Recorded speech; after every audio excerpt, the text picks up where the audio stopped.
దేవుడు మీతో నిత్యము ఉండునుగాక. ఆమేన్.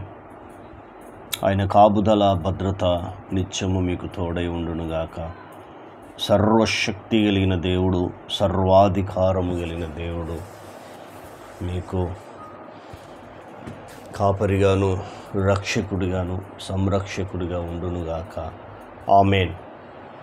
మీరు వ్యక్తిగతంగా దినదినము ఆయనతో సహవాసం చేస్తూ, ఆయన మీద ఆధారపడుతూ, ఆయన వైపు చూస్తూ నిత్యము ప్రార్థన జీవితము కలిగి మీరు ఎప్పుడైతే ఉండగలుగుతారో మీ శ్రమలు, బాధలు, కష్టాలు, నిందలు అన్నీ తొలగిపోతాయి. అద్భుతమైన దీవెనలు పొందుకుంటారు. ఆదిమ సంఘములో అపొస్తలులు చూస్తే అపొస్తల కార్యం 1వ అధ్యాయం 14వ వచనము, వారు ఏక మనసుతో ఎడతెగక ప్రార్థన చేయించుండ్రని బైబిల్ చెప్తా ఉంది. అందుకే మీరు కూడా మీ ఇంట్లో, మీ కుటుంబంలో, మీ సంఘంలో ఏక మనసు కలిగి ఎడతెగక ప్రార్థించే ఆత్మ ఎప్పుడైతే ఉంటుందో అద్భుతాలు, ఆశ్చర్య కార్యాలు, సూచక క్రియలు, మహత్ కార్యాలు చూడగలుగుతారు. కాబట్టి ఇవన్నీ చివరి దినాలు, అంత్య దినాలు, ప్రమాదకర దినాల్లో మనం ఉంటున్నాం. ఏదేమైనప్పటికైనాను ఆయన కృప, ఆయన కాపుదల మనను విడిచి వెళ్ళదని పరిశుద్ధమైన గ్రంథం చెప్తా ఉంది. వాక్యాన్ని చదువుకుందాం. కీర్తన గ్రంథము 18వ అధ్యాయము 14వ వచనము, 17వ వచనము, 18వ వచనము, 2 వచనాలు చదివి ధ్యానించుకుందాం. బలవంతులగు పగవారు, నన్ను ద్వేషించువారు నాకంటే బలిష్ఠులై ఉండగా వారు వశము నుండి ఆయన నన్ను రక్షించెను. ఎంత అద్భుతమైన మాట మనకి ఇక్కడ కనబడుతూ ఉంది. పరిశుద్ధమైన గ్రంథాన్ని చదివినా, ధ్యానించినా, వినిన మనలో ఉన్న అవిశ్వాసము, అపనమ్మకము, అనుమానము తొలగిపోతుంది. ఎప్పుడు యేసుక్రీస్తు ప్రభును నమ్మినప్పుడు, ఆయన మీద విశ్వాసం కలిగినప్పుడు ఈ వాక్యము నీ జీవితంలో నెరవేరుతుంది. యేసు అనగా రక్షకుడు. ఆయన పాపం నుంచి రక్షిస్తున్నాడు. తర్వాత ప్రమాదాల అపాయం నుంచి రక్షిస్తున్నాడు. నరకానికి వెళ్ళకుండా మనని అడ్డుపడి ఆయన బిడ్డలుగా చేసుకొని పరలోక వారసులుగా నడిపిస్తూ ఉన్నాడు. అందుకే ఆయన నన్ను రక్షించెను అంటున్నాడు దావీదు. మత్తయి సువార్త 1వ అధ్యాయము 21వ వచనము ఈ రీతిగా వ్రాయబడి ఉంది.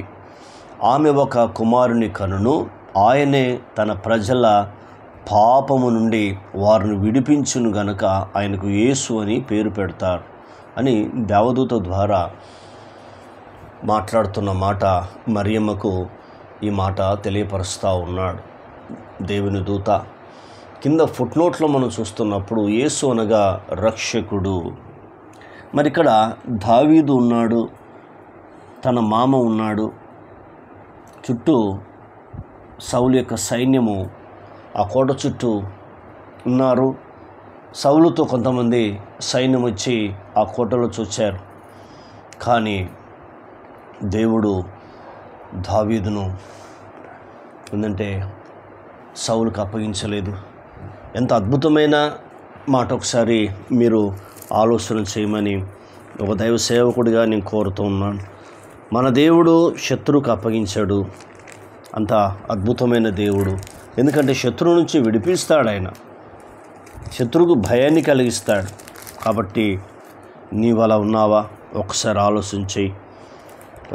ఆలోచించి మరొక వాక్య భాగాన్ని చదువుకుందాం. 1 సమూయేలు గ్రంథము 23వ అధ్యాయము 14వ వచనము చదువుకుందాం.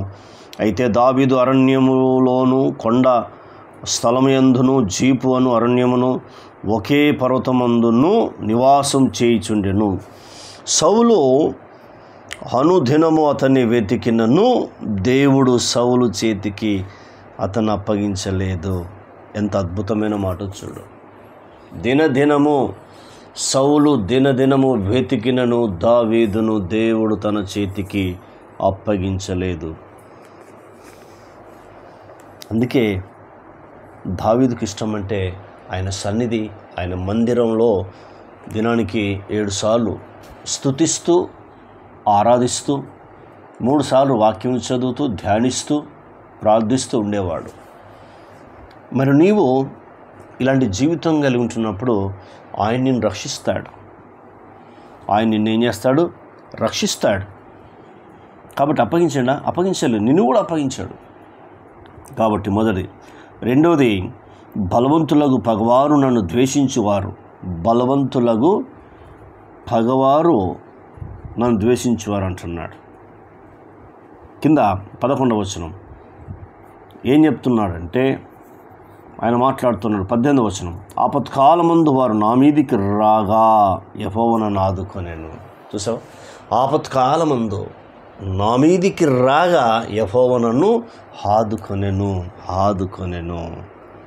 రక్షించే దేవుడు ఆదుకుంటాడు, గుర్తుంచుకో. మొట్టమొదటి రక్షించాడు, రెండవది ఏం చేస్తున్నాడంటే ఆదుకున్నాడు. ఎంత అద్భుతమైన మాట చూడు. ఏం చేశాడు? రెండవది అక్కడ చూస్తున్నప్పుడు ఆదుకున్నాడు.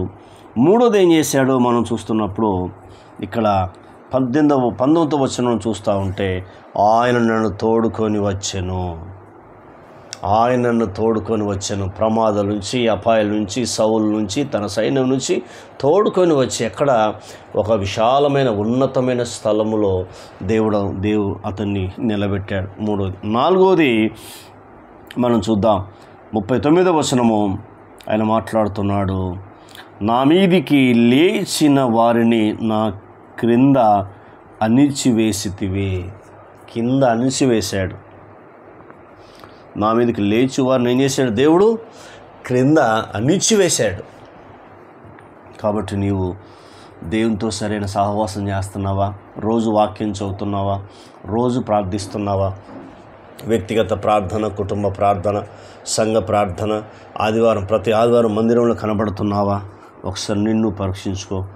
ఇంత అద్భుతమైన దేవుడు మనం ధన్యులము. ఎందుకు కృంగిపోతున్నావు? ఎందుకు ఏడుస్తున్నావు? ఇలా దావీదు వల్ల చిన్న ప్రార్థన చేయము, వెంటనే అద్భుతాన్ని చూడగలుగుతావు. ప్రార్థన. కన్న తండ్రి, మీకు స్తోత్రాలు. నానా, నీకు స్తోత్రాలు. మీరు మాతో మాట్లాడుతూ వచ్చిన మీ లేఖన భాగాన్ని బట్టి నీకు స్తోత్రాలు. ఎందుకు కృంగిపోతున్నావు? లేచి ప్రార్థించుము, అద్భుతాన్ని చూడగలుగుతావు అని మాతో మాట్లాడుతున్నావు. తండ్రి, నీకు స్తోత్రాలు. దావీదు విషయాలు మీరు నేర్పించారు, మీకు స్తోత్రాలు చెల్లిస్తున్నాం. రక్షించావు తండ్రి, నీకు స్తోత్రాలు చెల్లిస్తున్నాం. ప్రభా, ఆదుకున్నావు, శత్రువును అణగదొక్కినావు. అందుకు మీ కృతజ్ఞతలు చెల్లిస్తూ యేసు నామములో పొందినాం తండ్రి. ఆమెన్. దేవుడు మనందరిని దీవించి ఆశీర్వదించునుగాక. Amen, amen, amen.